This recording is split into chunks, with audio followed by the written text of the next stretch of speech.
Hello guys, my name is Amit Sani and 3rd August it is, and the Hindu analysis in the morning, these lessons come. In the evening the MCQ lessons come. Facts and the details of this paper and some other PIB data magazine we discuss in the MCQ lesson in the evening. So around 15-minute lesson is there in the evening in the question form, and that's a better way to understand the details of these facts and articles and other important details we are discussing in the morning newspaper. So both lessons you follow religiously, and the result you will see after some time. And let's start the lesson. This is the Pocket News app trending on Google Play. You can download that. Hindi updation is also available. These courses by top faculties, affordable courses. The description is given below the video, and you can call on these numbers. You can visit the website also for the chat section. Regarding all these courses, you can ask any information. PDF you will get here on this particular group. I upload the PDF there. You will find the Telegram channel's link also there, and you can follow me on Instagram too. That's the link for Telegram channel where I upload the PDFs. These are some words. And now about the articles today. The main issue, apart from that, the Article 35A, which is going on. Article 35A is a huge issue. In the next week, we will have many articles on that, and we will get the maximum level of clarity regarding that. So do not worry about those issues, because right now these are in a nascent stage, and the discussions and these informations are coming consistently. Important opinions of the scholars, they will come in the next week, so we will discuss those things in the next week. This article talks about a very crucial issue of Asian rate cut wave. What's that? You see, rate cuts, these are going on in our economy. RBI has been deciding about this issue for some months now. Since last October, there are rate cuts in India by 0.25 basis points and all, and this is the way we are at 5.75 repo rate numbers right now, I think. And what's the issue? It is the issue of expansion of the economy. Expansion means when there is a struggling phase, when the business cycle of the economy is somewhat stuck, demand is not there because people are not able to afford things, and that's why supply is also stuck, and that's why jobs are also stuck. Many of the people, they have lost their jobs and all, and it's a kind of a stagnant phase. So at that time, what governments and the central banks will do, they will go for a policy where rate cuts will be there, so that people can afford some bank loans and all, and then they will go for buying some things, like the example of a car loan. Today, suppose there is a interest rate on car loan of 11%. Tomorrow, if the RBI goes for a rate cut, and these banks, they go for the further transmission of these rate cuts, and they bring the rate for 8%, from 11% to 8% they bring for the car loan, then I will be able to afford that. I will go to the bank and I will take the loan, and I will go to buy that car. So this way I bought the car. So this way the demand was created because of the rate cut. So this is the way economy expands in this restricted phase, where demand is not there. People are not going out of their homes because they do not afford things, and many of them, they do not have jobs. So this way it's a kind of a push which is given. So Asian economies are going for that. But you see, there is a problem that when some base country, means the country which is taken as ideal country on the economic scales, like America is there, bigger countries are there, so they follow their condition always. Like in America, yesterday we discussed that Fed rates, they are coming down for after a very long period of time. So that impacts how, because they are also trying to expand, and they are feeling the pressure of low world growth rate, and it was 3.6% in 2018, and now IMF says it will be close to 3.2%, and further they say it may deteriorate. So that's a problem. So if it is going to be around 3%, then it's a big problem. And the bigger nations, they have their export models, robust export models, but if the exports are not supported, like Chinese model is totally based on the exports, if that is not supported, means their economy is in trouble and they are in further stress. So that's why they are dependent more on their domestic consumptions. So they will try to expand their economy by rate cuts. And now America sees this hope that with rate cuts, our economy will go for some expansion, and some kick will be there for this business cycle, and demand will be created, and supplies and jobs, and they all will go along. So that is the way. Now the example of China is very crucial here. The writer says that China is going through two important crises. One is the financial risks and the financial crisis at home, like these shadow banking issues and these companies, banks, if they may fail, there are suspicions regarding that. And second biggest issue is of the tariffs. Tariffs are the major problem today. Because of the US-China tariff war, the world is stuck, the world growth is stuck.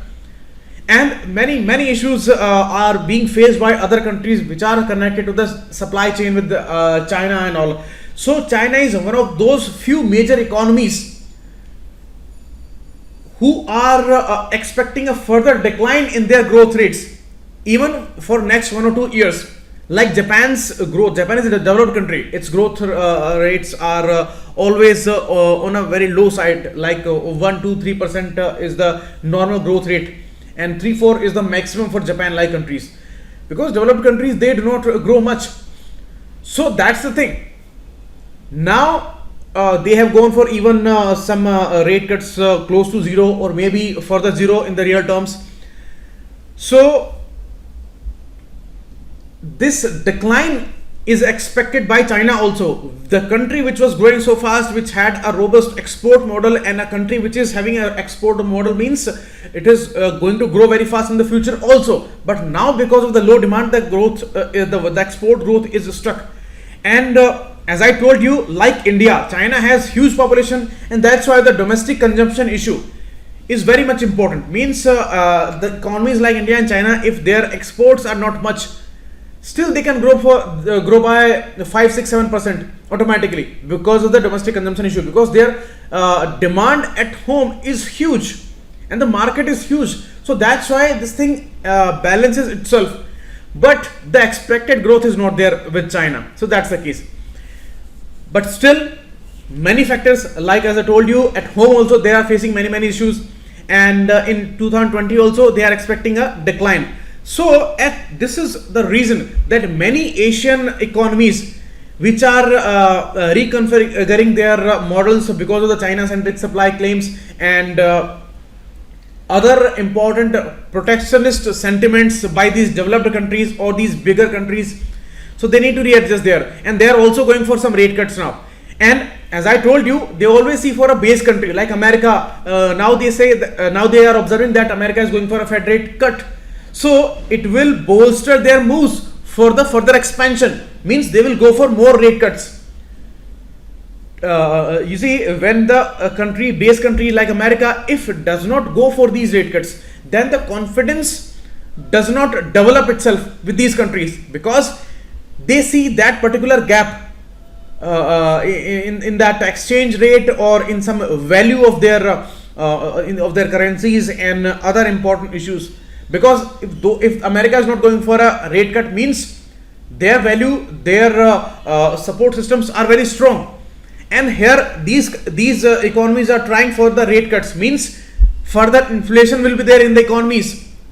Why? Because more the rate cut is there in the country, then more people are going for the bank loans and more money they will invest somewhere. So the more money will be circulating in the economy, means inflation will rise. So here the inflation is rising.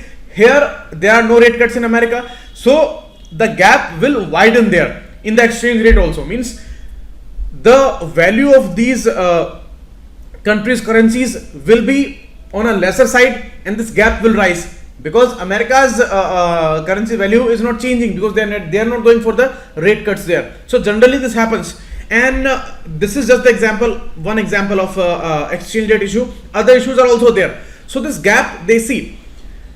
Now they have got some confidence here that they will go for further rate cuts.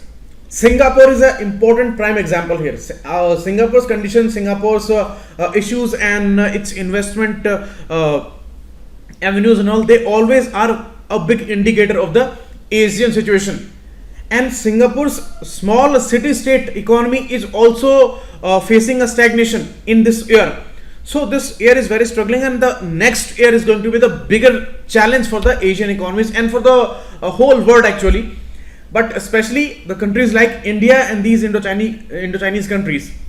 Now, regarding monetary policy, as I told you that US Fed rates, they are set to embark on a new round of rate cuts in response to the slowdown, because they are very much hopeful about that. And the way they are giving these symptoms, it means further rate cut can be there in the Fed rates.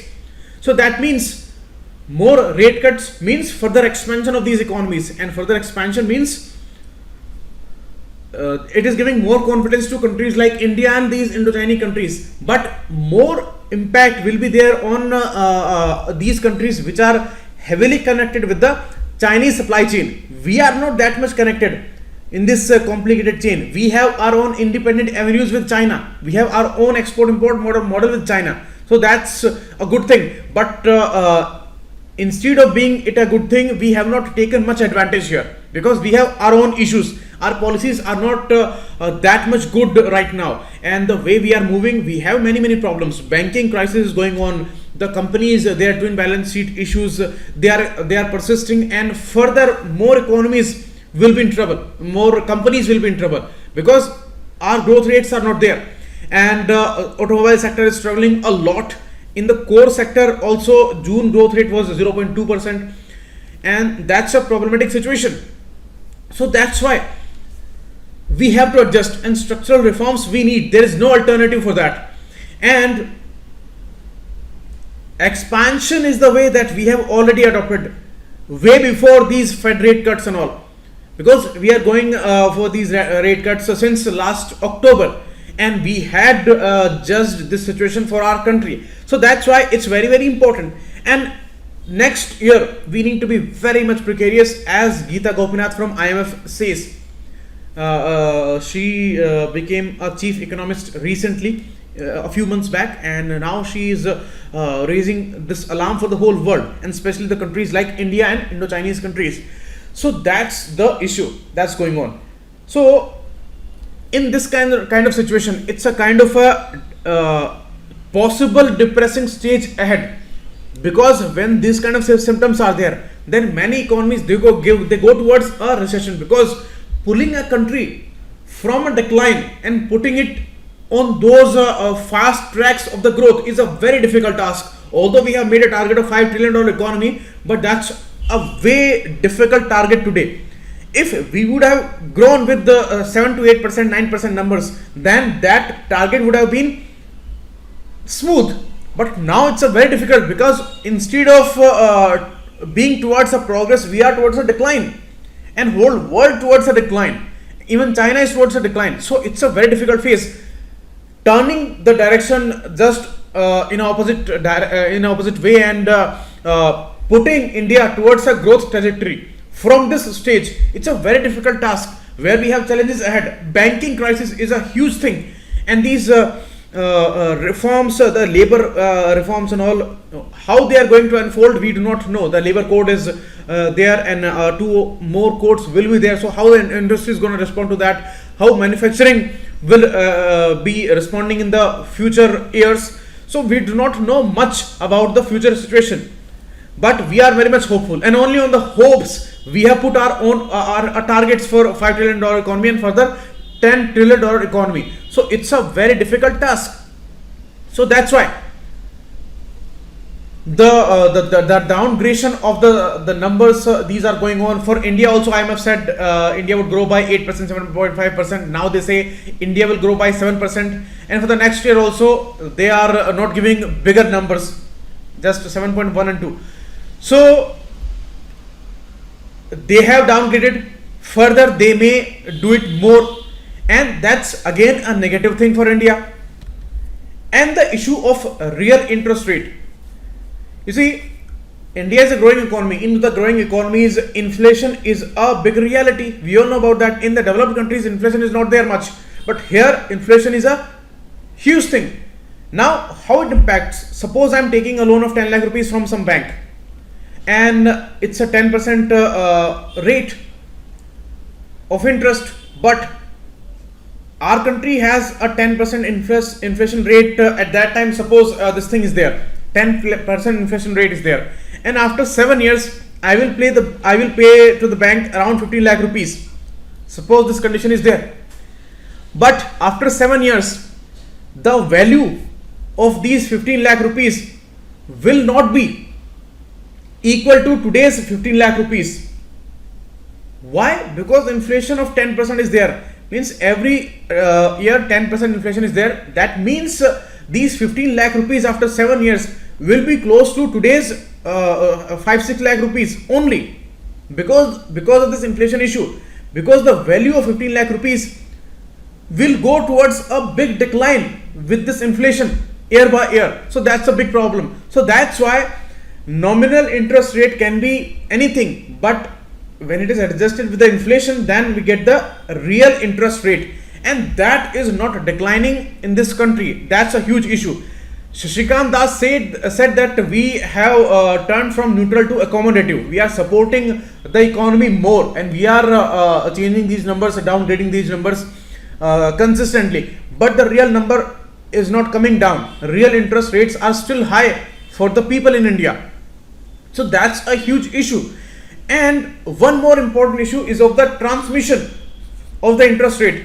Means monetary policy, they are deciding for expansion, so they are going for rate cuts, but it will be only applicable and useful when this interest rate is transmitted by commercial banks to the consumers. If they are not going for a bigger decline in their interest rates, then this thing will be ineffective. Means suppose today banks have an interest rate of 10%, RBI says go for 8%. That's the direction.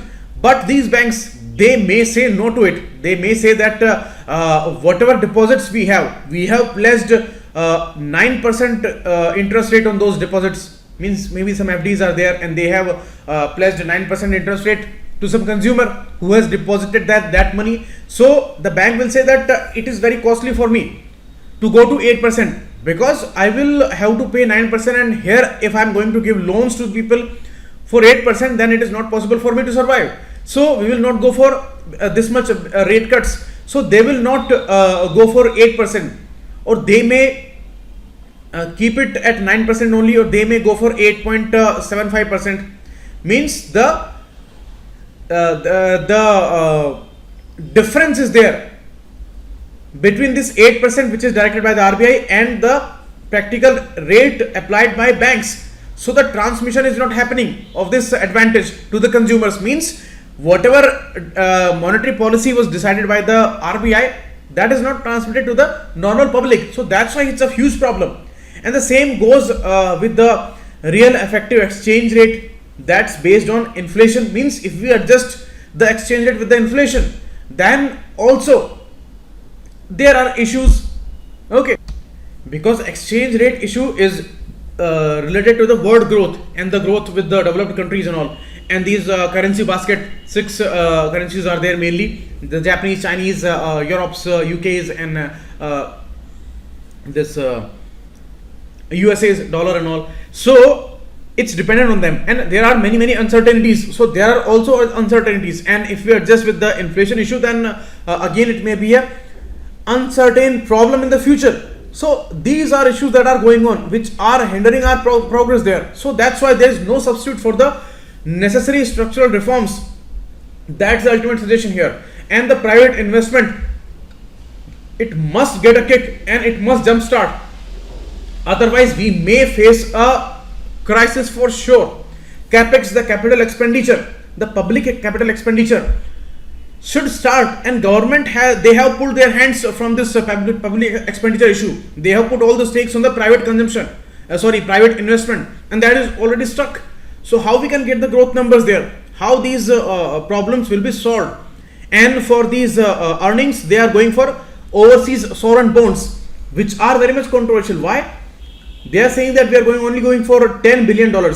That's manageable today according to our forex reserves, which are close to $400 billion.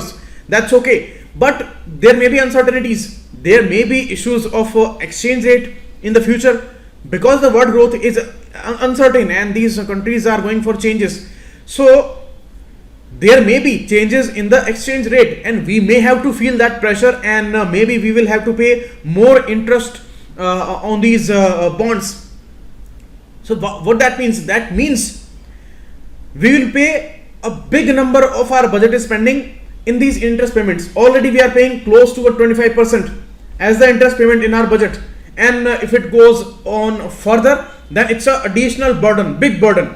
Already many challenges are there, and this burden which is mandatory on us as a condition, that will be very problematic. So this is all in this article, and it's an economy article, so you need to revise all these things, and you need to maybe some of you will need to re-listen to this lecture, because economy articles are somewhat complex to understand. Because if you are not clear with the basics, then it may be a problem. But I have explained to you in very simple terms. Please revise this lesson and you will understand that. Next article important for GS paper 3. It is talking about the Forest Right Acts of these forest dwellers, conservation justice. Many issues are going on against the forest dwellers and these forest tribes and all. Supreme Court again said that they have to go away from those places, and their claims are not accepted. It's a problematic situation, and many issues are there against the Forest Right Act. Means ultimately we are opposing the rights and the legitimacy of these forest dwellers. We are declaring them as enemies to our protected jungles, and that's nowhere justified. How? The writer says that many foreigners asked him that how you have maintained all these forest diversities instead of having a lot of developmental challenges and a lot of pressure is there. Density of population is huge. 1.37 billion people are living in India, and the area is not that much big like China or USA or Canada's, and the population is huge. How you have maintained all these forests and all? Why? There is a big reason. That is our tradition, and regarding that we are talking consistently. But you see, we are forgetting our traditions, which were totally dependent on the nature. You see in this picture, these are sacred groves. Means these are dense forests and these community forests, and they are protected by the communities. And we have attached many religious significances with them. So we are not destroying this area. We are not disturbing the area. We are planting more and more trees. And trees, we are tying some knots, sacred threads to these plants, and we are putting some stones, statues there, and we are worshipping there. So that's the issue of sacred groves, because we have declared them holy, sacred. So that's important for us, and this tradition has actually kept these issues intact till now. And these forest dwellers, they have all these traditions related to these forests, and they are maintaining these sacred groves and community forest areas. People living in small towns, bigger towns, urban areas, and maybe in villages today, they are not caring about these forests.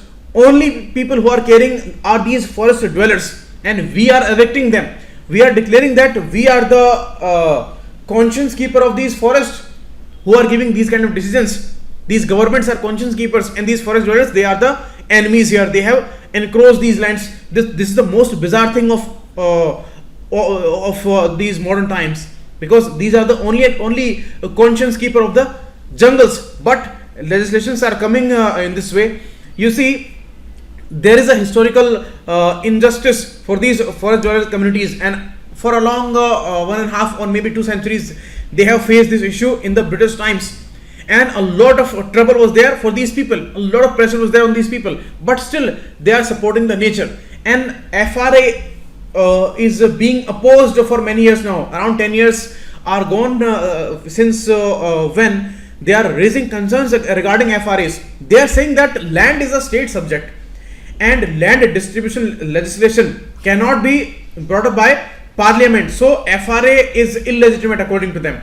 They say that it is the right of the states to maintain these issues, and Parliament cannot enact the FRA, Forest Right Act, which was brought up in 2006. It's an intentional thing to support the commercial giants there, because they want to exploit there, and they do not want to give these rights to these forest dwellers, because these rights are a big obstacle for their commercial aspirations. And recently this issue was raised by these conservationists that wherever these forest dwellers are living and their claims are being rejected by the courts and all, and these authorities and all, there is a reason that they want to give advantage to these commercial entities and all who want to exploit these areas, because FRA is putting a big obstacle. they have rights on minor forest produce. Gram Sabhas are having a lot of say in these allowances, so they won't be allowing all these minings and all these issues.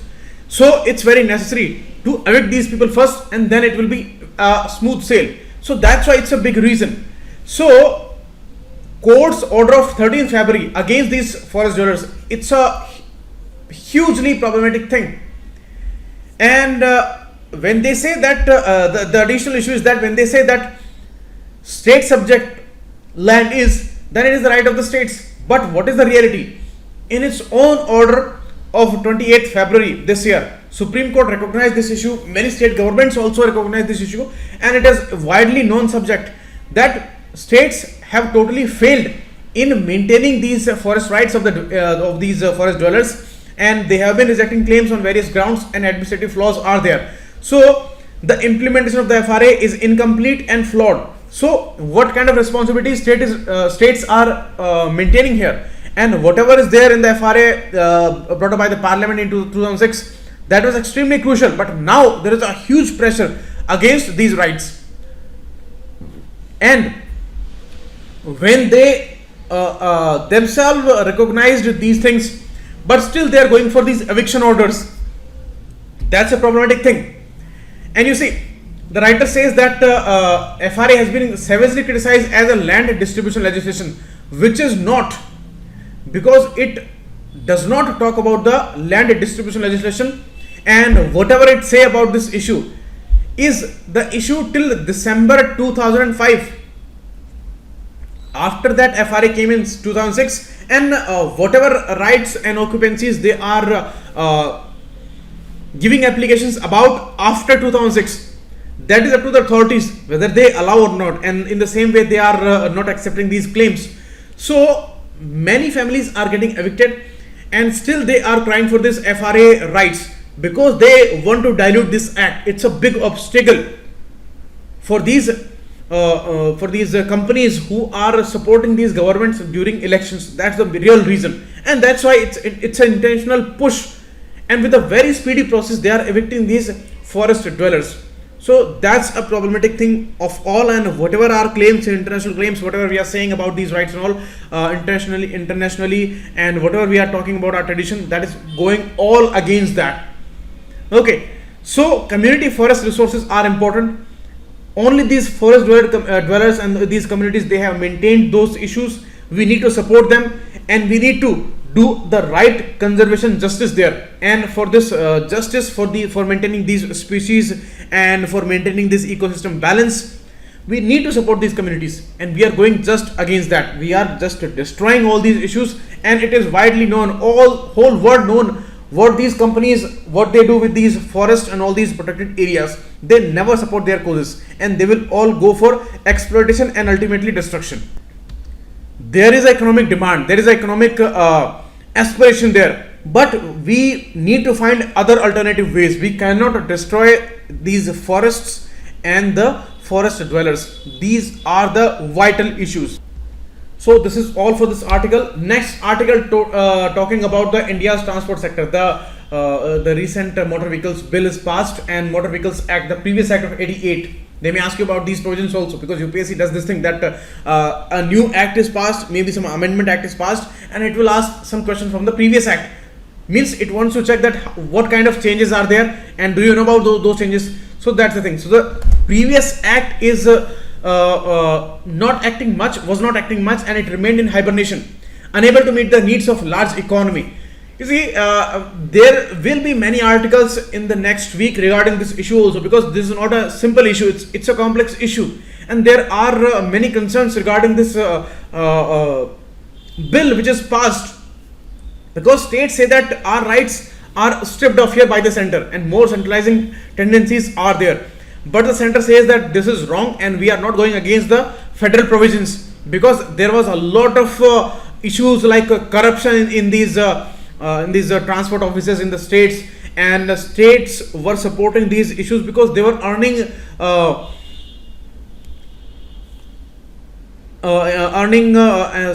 not earning actually, but their ways were supporting these corruptions, and many people were earning black money there. And this was all mired with inefficiencies, and they were not taking care about the transport issues, and these consumers, they needed to pay bribes for these vehicle registrations and all, and we need to make these changes. So clearly more centralizing tendencies are there in all legislation moves which are going on in the recent times. We have been observing this issue. They were making grounds during last time, and now they are implementing all those things, and they have the numbers, so they are passing these laws with a very fast pace, because nobody knows what happens in the future. So whatever you need to pass, just pass them with a very fast speed, and without scrutiny these things are being passed. And that's why many issues are there, like in the UAPA bill, like in the triple talaq bill, like in the RTI bill, like in motor vehicles bill. Everywhere there are issues, and there are questions that they have not discussed them much, and they are showing a lot of haste in passing those bills. So that's why many questions are there. So it's a small article, it is not talking about those details. So many articles will come regarding this issue, and we will take our time and discuss those issues here. This article is only talking about the superficial issues which are there. Like many changes center has brought up here, and they are saying that we are going to take care about the rural transport issue, which is heavily ignored by the states, interstate transport issues, and the complexities which are there. We will make them smooth, and we will bring new schemes for national multimodal and interstate transports in the future, and these will be by the centers which state failed in the past, and we will curb on these corruption issues in the regional transport offices systems, and we will take care of the consumers there, that they are not paying any bribe or something like that. And many other aspects remain to be solved there, because details are not here. So these issues, all of them are hugely detailed, and we have to discuss them in some big article here, because we cannot understand these issues, because just the lines are given that, like the services for the disabled people which are related with the transport sector, and affordable services for all. So all these issues must be there, and states must be incentivized for that. But till today, means the center has not done that, and the previous policy, like the national urban transport policy of UPA, that failed to achieve that. So now they say that we will make changes here. So center has a huge responsibility now, and many questions are being raised by states, because many authorities, many controls, many rights will be there with the center now, which were there before with the states. And structural changes are being proposed here, like the electric vehicles and the subsidized electric buses. For an example, you can say they are saying that more and more subsidized electric buses will be there on the roads, so that it will be supporting the public transport system, and that's a responsibility that the center should maintain there. Means there should not be a situation that people are more dependent on their private vehicles. More affordable public support system should be there. Public transport system should be there, like good buses, good trains, and affordable. It's not like that every other day you are raising these charges, and multiple charges you have introduced in the railways, and you have made the traveling very costly, and in the name of giving facilities, you are going for all raises in these charges and tickets and all. So this should not be there. Center should take care of all these things. And one more issue of the sharp increase in the fines.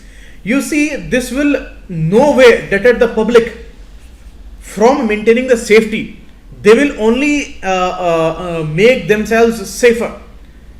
Means more bribes they will pay to these policemen. You see the example of charges for the helmets and belts in the cars, seat belts in the cars and all. They have raised these charges more than 5 times. This will not support here. Why? Because people will not pay these many charges. They will not pay 5,000 rupees for the seat belts. Nobody will pay 5,000 rupees. They all will try to give bribes to these policemen, and that's the issue. So the need which is there, need is of the implementation. You keep these charges very low, but you implement those. You employ more and more policemen there on the roads, traffic policemen, so that they can check almost all the people there, that they are complying the norms or not. All have wear these helmets and all, and all are wearing their seat belts and all, and they are not over speeding. They are not flying through these red lights and all. So these implementation issues should be maintained instead of these fines which are rising consistently. This will only give frustration to the people, because these charges are too much and nobody is paying these many charges. Nobody will be able to pay these many charges. Means the person who is riding a motorcycle and who is not wearing a helmet. So most of these people are very poor. They will not pay thousands of rupees as a fine. They will try to bribe more and more. So only that will rise, and existing system will remain a failed system. So that is the issue of this article, and important for GS paper 2 mainly. And you can write mains question on all these topics. The core issues I have explained to you. So the facts and details we will take in the evening lesson. And thanks a lot. Keep watching. It was Amit Sani.